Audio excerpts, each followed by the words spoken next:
일반적으로 가정의 달이라 부르는 5월이 시작되었습니다.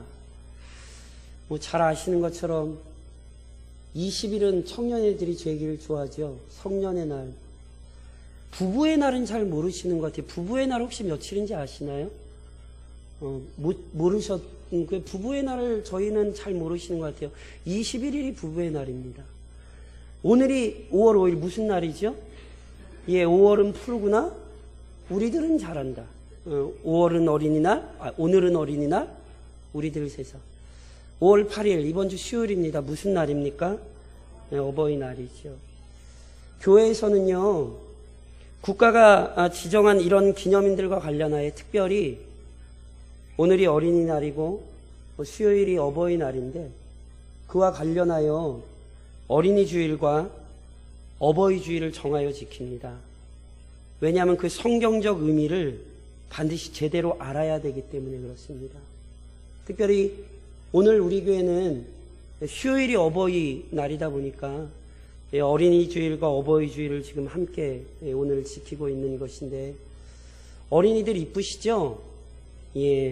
어린이들은 이쁘니까 잘 착하게 살 거고 다 천국 갈 것입니다. 그렇죠? 아멘을 하시는 분, 어린이가 천국 간다고 성경이 얘기하나요? 아담 이후에 모든 인간은 죄인입니다. 어린이를 어떤 관점으로 보셔야 되는 줄 아세요? 잠언 22장에 성경이 우리에게 이렇게 분명히 가르쳐요. 마땅히 행할 길을 아이에게 가르치라. 그리하면 늙어도 그것을 떠나지 아니하리라. 어린이는 순수하고 맑지 않습니다. 착각하지 마십시오. 성경의 가르침과 다릅니다. 아담 이후에 모든 인간이 죄인이고 어린 아이들도 죄인입니다. 그러니 성경은 그 어린 아이들에게 마땅히 행할 길을 가르치라 명령합니다. 어린이 주일은 어린이를 최고로 만드는 주일이 아니라 교회가 그 어린이들에게 뭘 물려주어야 되는가를 생각하는 주일입니다. 그리스도께서 이 땅에 재림하시는 그날까지 순결한 믿음의 전통이 이어질 수 있도록 주의 교훈과 훈계로 양육해야 합니다. 이것을 기억하는 것입니다. 어버이 주일은요, 성경은 우리에게 분명히 명령하죠. 10계명의 5번째 계명이 무엇입니까? 출애굽기 20장이 우리에게 무엇라 가르쳤습니까? 내 부모를 공경하라. 그리하면 내 하나님 여호와가 내게 준 땅에서 내 생명이 길리라. 믿음이 없는 사람들도요, 부모를 공경할 줄 알고요, 그렇게 가르쳐요. 하물며 거룩하신 하나님을 아는 믿음의 백성들이 어찌 부모를 공경하지 않겠습니까? 게다가 부모를 공경한다는 개념은 제가 이미 예전에도 설명드렸던 것처럼 단순히 1차적으로 나를 낳은 부모만을 얘기하는 것이 아니라 하나님께서 이 사회의 평안과 안녕을 위해 세우신 질서, 권위를 의미합니다. 젊은이들은 어르신들을 공경해야 합니다. 이 규범은 하나님께서 세우신 질서이고요. 이 규범과 질서 안에 머물 때 실은 우리는 참된 은혜와 평안을 누릴 수 있습니다. 그런데 이처럼 이전 세대를 공경하고 이후 세대를 믿음으로 양육하는 일은 그리스도인 각자가 소속된 가정으로부터 시작되어야 합니다. 성경적 관점에서 본 가정은 한 사람이 그리스도인으로서의 삶을 시작하고 더 성숙한 그리스도인으로 성장하기 위하여 지속하여 돌봄을 받으며 양육되는 장소입니다. 이게 성경적 개념의 가정입니다. 그리고 그리스도인들의 가정이 모여 더 큰 가정이 이루어집니다. 그게 뭔지 아세요? 그게 바로 교회입니다. 그러니 가정이 확장된 개념으로서 교회를 통하여 끊임없이 또한 이러한 돌봄과 양육이 사회 전반으로 확장되어야 합니다. 이것이 하나님께서 성경에 세우신 이 인류 역사 가운데 세우신 가정과 교회의 질서입니다. 그런즉 이처럼 중요한 기능을 가진 가정에 대해 바르게 이해하셔야 됩니다. 그래서 우선 가정을 잘 세우셔야 되고 더 넓게는 교회를 바르게 세워 나가야 합니다. 이런 의미에서 오늘은 이제 가정에 대한 성경적인 개념을 저랑 살펴보시려는 거예요. 사랑하는 성도 여러분, 가정은 하나님께서 인간에게 세우신 첫 제도입니다. 하나님께서는 전능하신 능력으로 세상을 창조하셨습니다. 그런데 창조주 하나님 자신이 온전한 지혜를 소유하신 분이기에 어떤 피조물도 무의미하게 창조되지 않았고 분명한 이유와 목적을 가지고 창조되었습니다. 그 중에서도 인간은 가장 중요한 피조물이었습니다. 그 사실을 어떻게 알죠? 인간이 가장 중요한 피조물이라는 걸 어떻게 알죠? 창세기에 보면 하나님께서는 다른 피조물과는 달리 인간을 하나님의 형상대로 창조하시죠. 하나님의 형상대로 창조만 하셨나요? 아니에요. 그 인간에게 하나님을 대신하여 만물을 다스릴 수 있는 권한을 주셨어요. 믿으십니까? 그런데 그 인간에게 주신 권한이라고 하는 것은 단순히 개인적인 차원이 아니었어요. 창세기 1장 27절로 28절에 보면 이런 말씀이 있죠.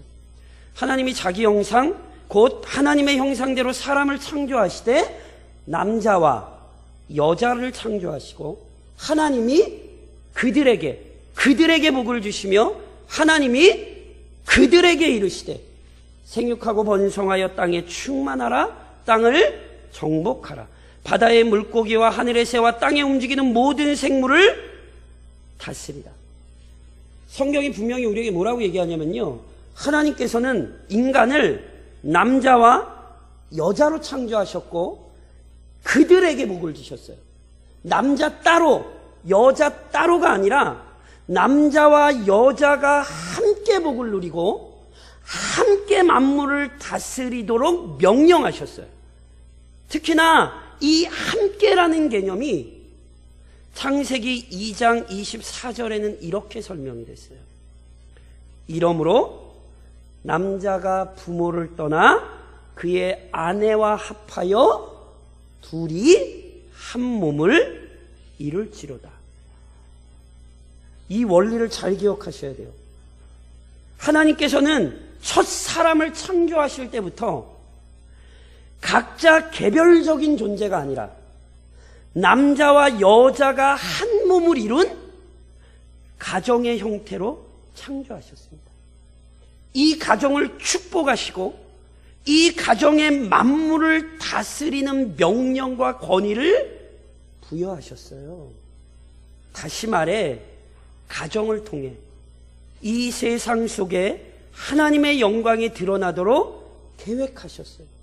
그러니까 이러한 사실들은요, 가정이 결코 우연히 생겨난 것이 아니라는 사실을 보여줄 뿐 아니라 가정이 얼마나 중요하고 소중한 공동체인지를 깨닫게 합니다.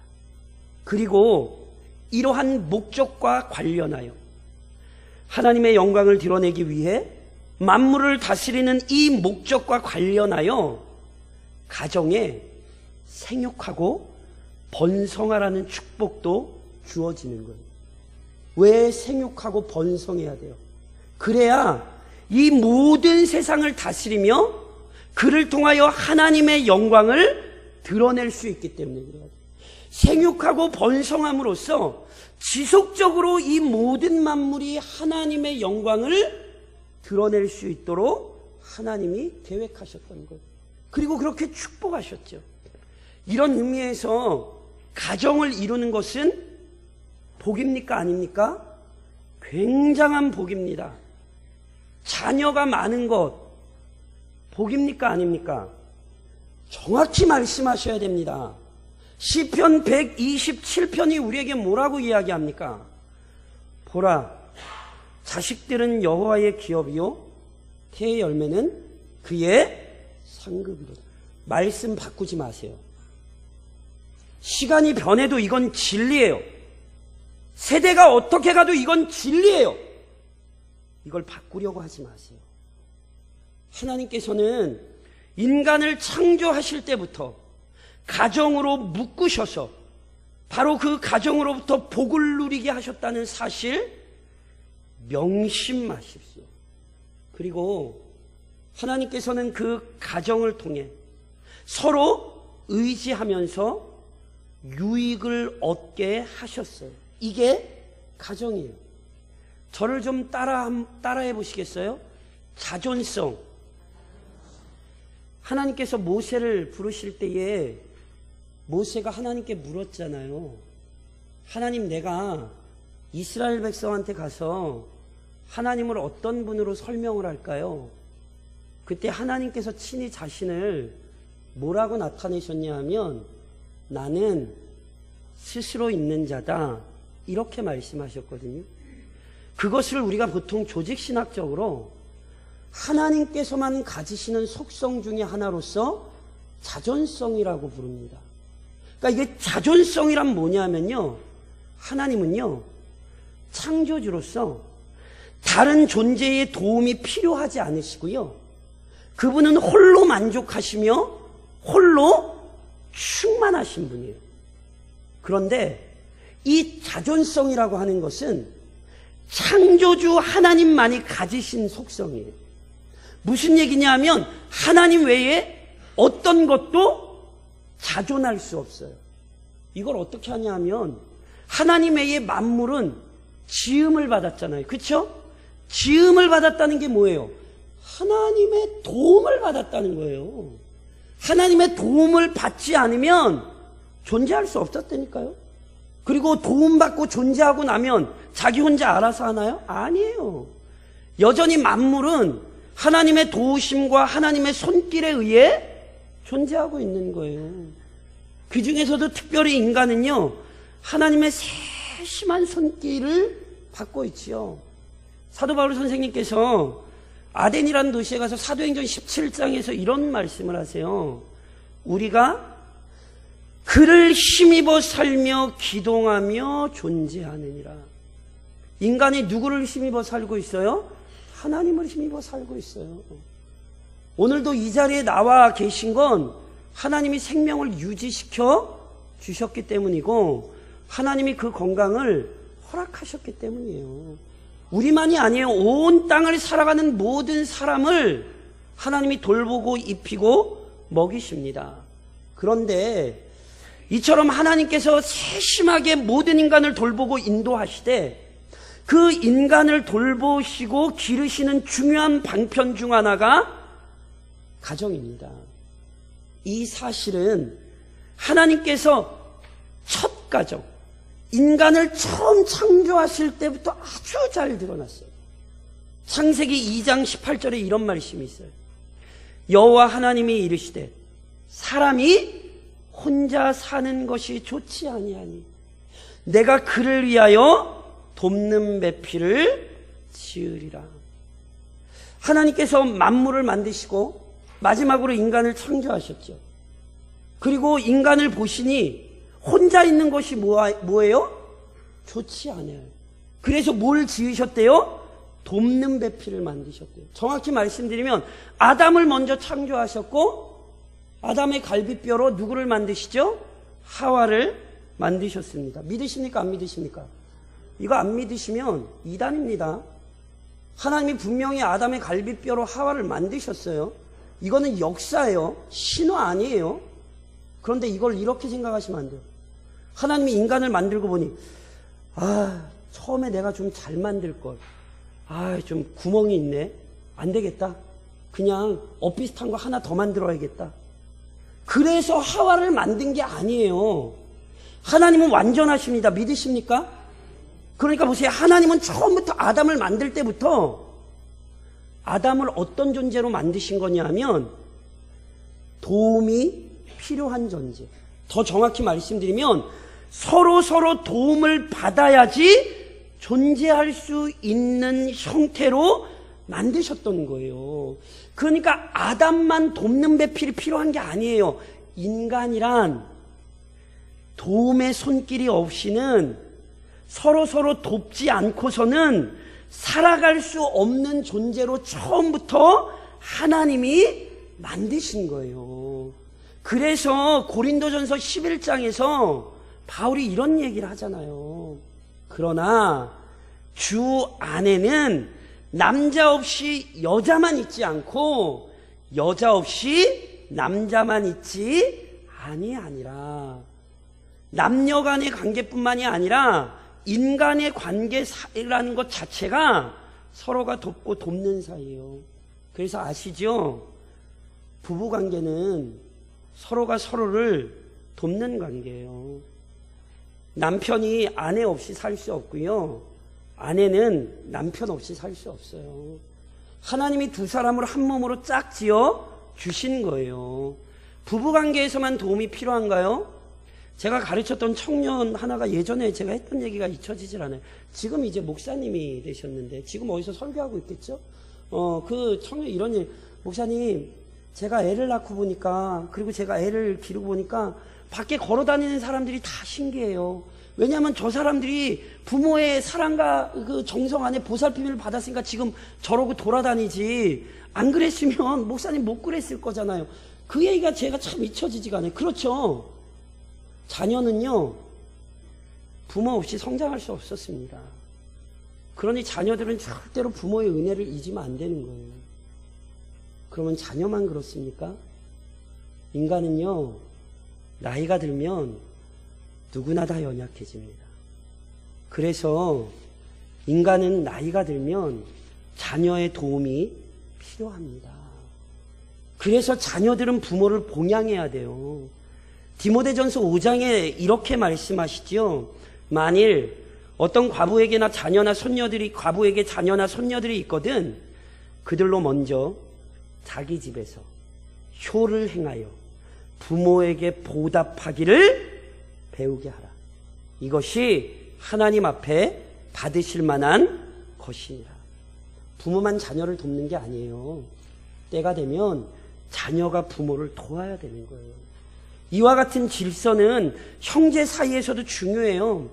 그 사실을 잘 보여주는 형제 가운데 하나가 모세와 아론입니다. 하나님께서 모세를 이스라엘의 출애굽을 위한 지도자로 애굽에 보내실 때 모세만 떨렁 보내지 않으셨다는 거 아시죠? 이미 하나님께서 애굽 땅에 아론을 세워두셨고 출애굽기 4장에 보면 이런 말씀이 있어요. 너는 그에게 말하고 아론에게 말하고 그의 입에 할 말을 주라. 내가 내 입과 그의 입에 함께 있어서 너희들이 행할 일을 가르치리라. 그가 너를 대신하여 백성에게 말할 것이니 그는 내 입을 대신할 것이요 너는 그에게 하나님 같이 되리라. 모세 혼자 안 했어요. 하나님께서 모세의 형 아론을 붙여주셔서 형제가 함께 하나님의 영광을 위하여 이스라엘을 위하여 헌신했죠. 그 도움이 이스라엘의 출애굽을 이끌어낸 거라니까요. 그러니까 이처럼 가정은요, 서로를 도와주고 세워주며 이끌어주는 가장 기본적인 공동체입니다. 부부관계, 부모-자녀관계, 형제관계, 그것은 서로가 서로를 돕는 관계인 거예요. 그리고 동시에 가정은 가장 기본적이고 핵심적인 신앙 공동체입니다. 지금까지 계속 말씀드렸듯이 하나님께서는 인간을 창조하실 때부터 가정을 세워주셔서 그 가정을 통해 각 사람의 필요가 충족되어 온전한 사람으로 성장하게 하셨습니다. 그런데 온전한 사람으로 성장하기 위해서는 단순히 육체적인 도움만 필요한 것이 아니죠. 오히려 육체적인 도움보다 훨씬 중요한 게 있는데 그것이 바로 영적인 도움입니다. 바로 이러한 영적인 지도와 도움 역시 가정으로부터 이루어져야 합니다. 제가 여쭤볼게요. 부부관계에 제일 중요한 게 뭔 것 같으세요? 갑자기 물어보니까 생각하기가 싫으세요, 갑자기? 부부관계에 제일 중요한 게 뭔 거 아세요? 정답 모르세요? 분명해요. 부부관계에 제일 중요한 건 신앙이에요.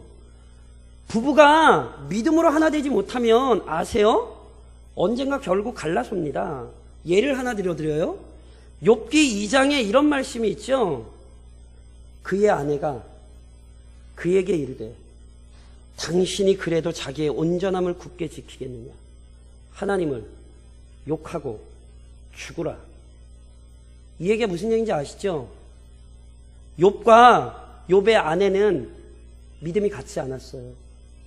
이후에 욥의 아내가 어떻게 됐는지 우리는 알 수 없어요. 회심하고 돌아왔는지 뭐 어쨌는지 알 수는 없어요. 그러나 같은 믿음을 갖지 못한 것이 그들을 갈라서게 했다는 사실을 잊지 마세요. 그리고 진짜 갈라서는 건 이 땅에서 갈라서는 거 아니에요. 믿음이 있는 남편, 믿음이 없는 아내, 믿음이 없는 남편, 믿음이 있는 아내, 결과가 다릅니다. 한쪽은 천국 가고 한쪽은 지옥 갑니다. 부부 사이에 믿음이 없으면 영원히 갈라서게 돼 있습니다. 뭐 한 3, 40년, 4, 50년, 6, 70년 화목하게 사는 것 같지요? 아니요. 갈라지게 돼 있어요. 그래서 남편의 믿음, 아내의 믿음을 위해 기도하셔야 되는 거예요. 부모와 자녀의 관계 역시 신앙으로 이어져야 합니다. 잠언 1장에 이런 말씀이 있죠. 내 아들아, 내 아비의 훈계를 들으며 내 어미의 법을 떠나지 말라. 이는 내 머리에 아름다운 관이요 내 목에 금사슬이니라. 이 말씀이 우리에게 분명히 보여주는 게 있어요. 부모는 어떤 사람입니까? 자녀에게 하나님의 법을 가르치는 사람입니다. 이게 부모의 가장 중요한 의무입니다. 땅 사주는 것도 아니고 무슨 뭐 잘해주는 거 아니에요. 부모가 하는 최고의 의무는 하나님의 법을 가르치는 거예요. 동시에 자녀의 의무는 무엇이겠습니까? 부모에게 배운 하나님의 법을 그대로 따라가야 합니다. 이것을 또한 잘 보여주는 사람이 욥이에요. 욥기 1장에 이런 말씀이 있죠. 그의 아들들이 자기 생일에 각각 자기 집에서 잔치를 베풀고 그의 누이 3명도 청하여 함께 먹고 마시더라. 그들이 차례대로 잔치를 끝내면 욥이 그들을 불러다가 성결하게 하되 아침에 일어나서 그들의 명수대로 번제를 드렸으니 이는 욥이 말하기를 혹시 내 아들들이 죄를 범하여 마음으로 하나님을 욕되게 하였을까 함이라. 욥의 행위가 항상 이러하였더라. 욥이 뭐합니까? 자녀들의 신앙 문제 때문에 욥이 최선을 다합니다. 오해하지 마십시오. 부모가 자녀를 구원시킬 수 없습니다. 그러나 부모는 자신이 할 수 있는 대로 자신의 자식의 영혼을 위해 헌신해야 합니다. 우리는요, 욥의 자녀들이 믿음이 어땠는지도 알 수 없어요. 성경이 얘기를 안 하니까. 그러나 자녀로서 부모가 가르친 이 신앙을 잘 따라가는 것이요, 하나님께 영광이 되고요, 부모를 기쁘게 하는 게 되고요, 본인에게 유익합니다. 그러니 자녀와의 관계, 부모와의 관계에서도 믿음이 개입되었는가를 보셔야 돼요. 형제관계 역시 마찬가지입니다. 신앙의 문제가 제일 중요합니다. 앞서 잠깐 언급드렸듯이 모세와 아론은요, 형제가 믿음 안에서 함께 수고했어요. 물론 때로 불화할 때가 있었어요. 성경에 보면. 그럼에도 불구하고 출애굽기 17장에 보면 참 아름다운 모습이 나와요. 모세가 손을 들면 이스라엘이 이기고 손을 내리면 아말렉이 이기더니 모세의 팔이 피곤함에 그들이 돌을 가져다가 모세의 아래에 놓아 그가 그 위에 앉게 하고 아론과 훌이 한 사람은 이쪽에서 한 사람은 저쪽에서 모세의 손을 붙들어 올렸더니 그 손이 해가 지도록 내려오지 아니한지라. 여호수아가 칼날로 아말렉과 그 백성을 쳐서 무찌르니라. 무슨 사건인지 아시나요? 광야에서 이스라엘과 아말렉이 전쟁이 났어요. 그때 이스라엘이 아말렉을 이긴 방법은 하나예요. 모세가 손 들고 기도하면 이스라엘이 이겨요. 근데 모세도 사람이잖아요. 무슨 로봇 팔입니까? 가제트 막는 팔입니까? 어떻게 손을 혼자 계속 들고 있습니까? 그 영적인 질서를 깨달았던 그의 형 아론이 뭐 하죠? 모세의 팔을 잡아주죠. 이 얼마나 아름다운 모습이에요. 전혀 다른 모습을 성경에서 보게 되시죠. 가인과 아벨, 에서와 야곱. 뭘 보여주죠? 형제 간에 믿음이 다르면 결국 어떻게 되는가를 보여주죠. 가인은 자기 동생 아벨을 죽였습니다. 자녀 사이에 그러니까 도대체 뭘 물려주시겠냐 말이에요. 재산 분배해주면 그걸로 자녀들이 화목할 것 같으세요? 착각하지 마세요. 재벌전쟁 뉴스에 나오는 거 안 보세요? 그러니까 오늘 우리가 이 가정에 대한 달을 보내면서 성경이 오늘 우리에게 가정에 대해 무엇을 얘기하고 있는가를 잘 보셔야 돼요. 부부관계, 부모 자녀 관계, 형제 관계 믿음 없으면 다 깨집니다. 그러므로 사랑하는 성도 여러분, 우선은 이 나라와 이 민족 안에 믿음의 가정들이 세워지기를 소망하며 기도하십시오. 이미 한국 사회는 가정의 붕괴로 인해 많은 고통을 경험하고 있습니다. 하나님께서 한 몸으로 정해주신 결혼 제도를 너무 쉽게 파기하는 사회가 되어버렸어요. 그냥 이혼하지 뭐. 이런 얘기가 아무렇지도 않게 나와요. 청년들이요, 결혼을 안 하려고 그래요. 그리고 아이를 안 낳으려고 그래요. 반성경적입니다. 독신의 은사가 있습니다. 그러나 독신이 은사요 사명인 것처럼 결혼도 사명입니다. 그런데 자꾸 이 시대의 청년들이 그걸 피해가려고 그래요. 아세요? 이번 주에 동성애자들이 2019년 제20회 서울 퀴어 퍼레이드 축제를 하기 위해 신청서를 제출했고 통과가 됐어요. 다음 달 1일에 또다시 제20회 서울 퀴어 퍼레이드 성소수자 축제가 열릴 거예요. 동성애를 사회가 이미 용납한 지가 오래됐어요. 제가 가르쳤던 청년이 저한테 한 번은 찾아온 적이 있어요. 목사님, 왜 동성애가 죄냐고. 제가 거의 반 죽여놨어요. 왜 그런 얘기를 하죠? 성경을 한 번도 제대로 읽어본 적이 없어요. 동성애가 죄라는 사실을 성경이 그토록 얘기하는데 그것을 깨닫지 못하는 거예요. 오해하지 마십시오. 이혼한 가정 소망 없다는 것도 아니고 동성애자에게 소망 없다는 얘기 아닙니다. 처녀나 총각으로 죽으면 지옥 간다 이런 얘기 하는 것 아닙니다. 오늘 이 땅 가운데에 거룩한 가정이라는 원리가 무너져 있는 것을 주의하셔야 된다는 말씀을 드리는 거예요. 그리고 교회는 그 성경적 원리에 따라 가정이 세워질 수 있도록 헌신해야 된다는 말씀을 드리는 거예요. 오늘 저랑 읽으신 본문이 분명히 뭐라고 얘기했어요. 의인들이 많아지면 백성이 즐거워해요. 그러나 악인이 권세를 잡으면요, 백성이 탄식해요. 오늘 우리가 한국 사회에서 이 현상을 보고 있잖아요. 지금 경험하고 계신 거잖아요. 그러니 이 일을 위해 하나님의 은혜를 구해야 된다 말씀드리는 거예요. 탁월한 믿음의 선배였던 하나인 리차드 백스터가 우리에게 이런 말을 해요. 거룩한 가족은 안락의 장소이며 하나님의 교회이다. 하나님께서는 사람의 마음을 움직여 그들의 가정을 작은 교회로 만드신다. 나라의 통치자들과 교회의 목사들의 권세가 오히려 신앙을 멸절시키고 경건을 배척할 때 그들에게는 하나님의 교회로서의 경건한 가정이 있다. 교회가 무너지는 속에서도 가정으로부터 신앙을 지킨 자들에게 은혜가 있습니다. 그리고 그 가정들이 교회를 살리고요, 그 가정들이 사회를 살린다고 성경은 가르쳤고 우리 믿음의 선배들은 그것을 굳게 확신하며 살았어요. 그러니 이 나라와 이 민족을 위해 기도하시되 성경적인 가정의 원리가 그리고 성경적인 가정들이 이 대한민국에 세워지기를 위해 기도하셔야 합니다. 물론 그걸로 끝나시면 안 됩니다. 각자의 가정 안에서 믿음의 선한 싸움을 싸우십시오. 즉 믿음으로 가정을 세우는 일에 힘쓰십시오. 잠언에 보면 이런 말씀이 있어요.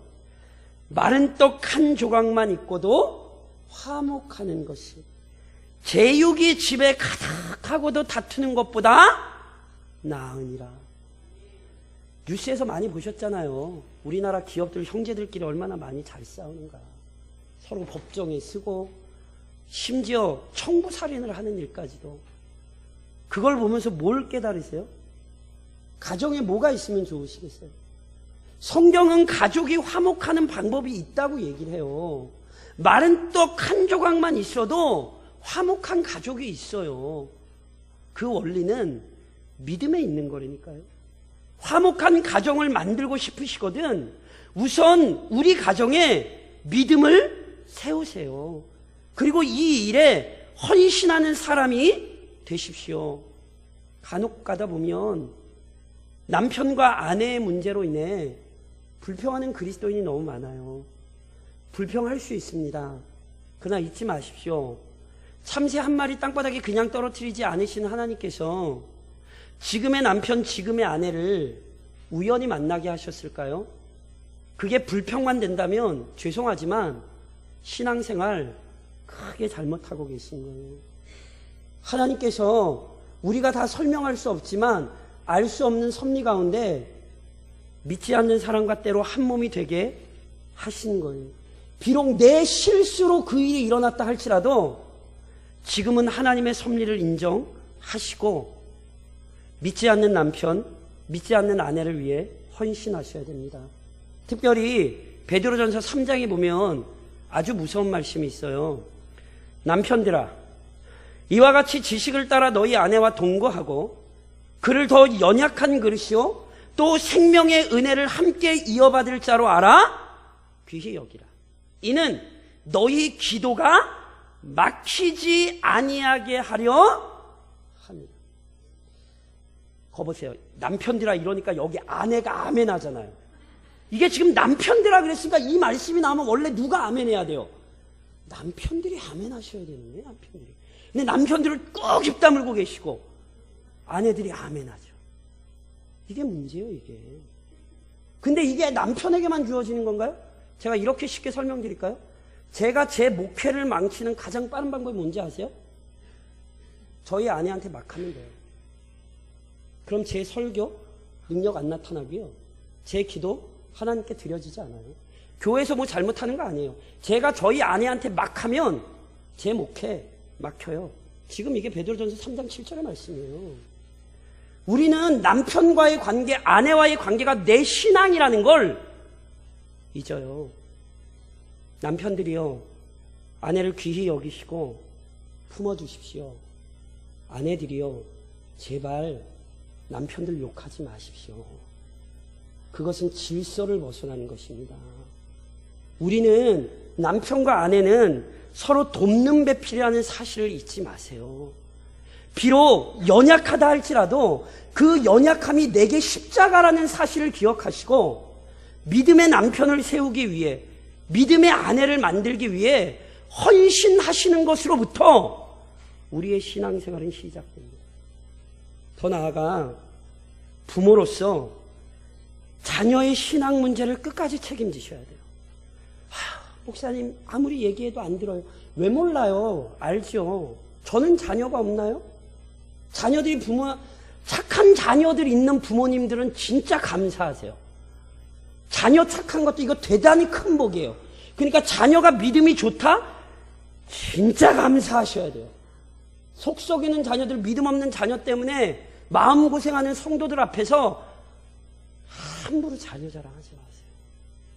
정말 상처받을 수 있어요. 자랑을 하시지 말고 하나님께 찬양하세요. 하나님 너무너무 감사하다고. 아십니까? 내 몸도 내 맘대로 안 되는데 무슨 내 자녀가 내 맘대로 돼요. 그런데요, 끝까지 책임지셔야 돼요.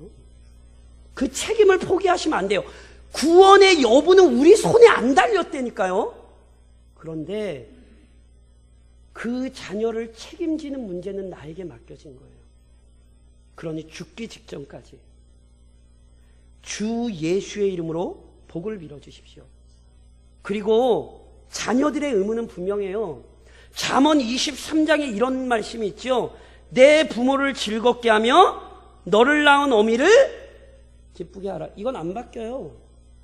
믿음이 없는 부모라 할지라도 그 부모를 잘 섬겨야 합니다. 그리고 아시지요? 믿음이 없는 부모라면 더욱더 그 부모의 회심을 위해 자녀는 수고해야 돼요. 자기는 천국 가고 부모님은 지옥 가는 걸 본다고요? 이거는 말이 안 되는 거예요. 그리고 이것과 관련하여서도 뒤집어서도 마찬가지예요. 착한 자녀 지옥 가요.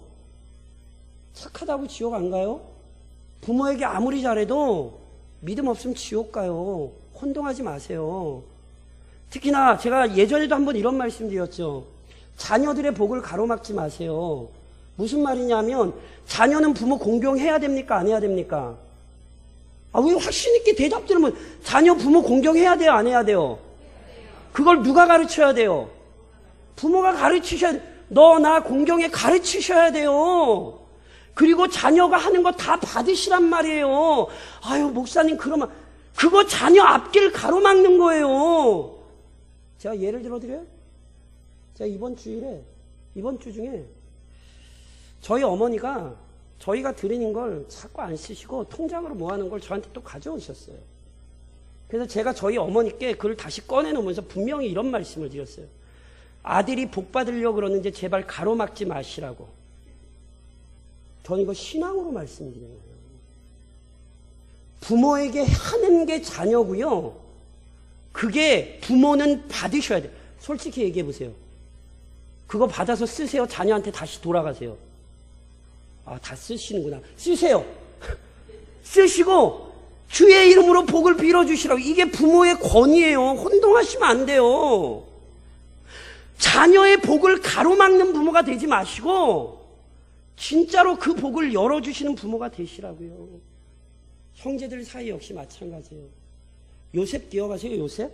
창세기 50장에 보면 이런 말씀 있죠. 요셉이 그들에게 이르되 두려워하지 마소서. 내가 하나님을 대신하리이까. 당신들은 나를 해하려 하였으나 하나님은 그것을 선으로 바꾸사 오늘과 같이 많은 백성의 생명을 구원하게 하시려 하셨나니 당신들은 두려워하지 마소서. 내가 당신들과 당신들의 자녀를 기르리이다 하고 그들을 간곡한 말로 위로하였더라. 형제들이 요셉 죽이려고 그랬죠. 팔아버렸죠. 그런데 요셉이 어떻게 해요? 그 형제들을 품었을 뿐 아니라 그 형제들의 자녀마저 품었습니다. 형제들 사이에 불화가 있다면 요셉과 같은 믿음을 품으십시오. 그리고 믿음으로 그 형제들을 품어주십시오. 왜냐하면 디모데전서 5장 8절에 아주 무서운 말씀이 있어요. 누구든지 자기 친족, 특히 자기 가족을 돌보지 아니하면 믿음을 배반한 자요, 불신자보다 더 악한 자니라. 이거 바꾸지 마세요. 이거 성경이에요. 아무리 교회 헌금 많이 하고 아무리 권사고 장로고 교회에서 오래 봉직해도 이 말씀 바꾸지 마세요. 자신의 가족을 돌보지 않는 사람은 불신자보다 악한 사람이에요. 물론 가족의 얘기와 관련하여 아픔이 있으신 분들이 있습니다. 그런 분들에게 마지막으로 좀 권면드리고 싶은 게 있어요. 가족과 같은 교회를 세우기 위해 함께 헌신하십시오. 하나님께서 왜 그러셨는지는 모르겠지만 때로 가족이 큰 아픔이 되시는 분들이 있어요. 그런데 믿음을 가지고 계시다면 잊지 마세요. 예수님이 우리에게 이루신 일이 뭐예요? 예수님 때문에 하나님이 우리의 아버지가 되셨고요, 남편이 되셨고요, 보호자가 되셨습니다. 믿으십니까? 그러니 그것만큼 큰 복이 무엇입니까? 그리고 그걸로 끝나지 않아요. 그리스도 안에서 이루어진 은혜를 에베소서 2장이 우리에게 이렇게 표현하잖아요. 그는 우리의 화평이신지라. 둘로 하나를 만드사 원수된 것, 곧 중간에 막힌 담을 자기 육체로 허시고. 우리와 우리 사이에 있던 이 죄악들을 우리 주님이 다 허무셨어요. 그래서요, 동일하게 에베소서 2장 18절에서는 이렇게 얘기해요. 이는 그로 말미암아 우리 둘이 한 성령 안에서 아버지께 나아감을 얻게 하려 하시니라. 그리스도 안에서 모든 인간적인 차별이 없어지고요, 하나님을 한 아버지로 모시는 한 형제요, 한 가족이 됐습니다. 그래서 실제로 마가복음 3장에서 우리 주님이 이렇게 말씀하셨어요. 누구든지 하나님의 뜻대로 행하는 자가 내 형제요, 자매요, 어머니이니라. 믿으세요? 그러니까 보세요. 피는 하나도 안 섞여 있어도 지금 여기 있는 우리 모두가 하나님 안에서, 예수님 안에서 한 형제요, 가족입니다. 믿으십니까? 그러니 제발 그 형제들끼리 싸우지 마세요. 그거 하나님 기뻐 안 하세요. 그거 믿음 아니에요. 불신자보다 악한 거예요. 시편 133편이 우리에게 뭐라고 얘기해요? 교회의 영광스러움이 뭐예요? 보라, 형제가 연합하여 동거함이 어찌 그리 선하고 아름다운 것. 이게 교회예요. 그런데 교회답게 신앙생활을 하고 계십니까? 교회가 내 가족이 되어 있습니까? 또 하나의 가족은요, 삼성이 아니에요. 저는 한 번도 제가 그 브랜드를 저는 삼성을 가족으로 받아들인 적이 없어요. 진짜 가족은 교회예요. 저는 우리 어르신들 볼 때마다 저희 부모님들 같아요. 뭐 연세가 이미 그러시니까. 그러니까 저를 볼 때 뭘로 봐주시면 좋아요? 아들 같은 목사로. 왜 연약함이 없고 허물이 없어요? 그런데 그 목사를 자식 같은 마음으로 품어주시는 거예요. 우리 젊은 집사님들은 저에게 형제 같아요. 그래서 제가 형제처럼 갈구는 거예요. 사랑으로. 왜냐하면 같이 저랑 신앙생활을 하셔야 하니까. 이것이 우리의 가족이라는 사실을 잊지 마셨으면 좋겠어요. 그래서 때로 육신적인 가족으로는 아픔이 많으나 하나님께서 허락하신 이 영적인 가족 때문에 큰 유익을 얻으며 이 땅 안에서 항상 하나님을 찬양하며 함께 성장하는 교회가 되실 수 있기를 우리 주님 이름으로 권면드립니다.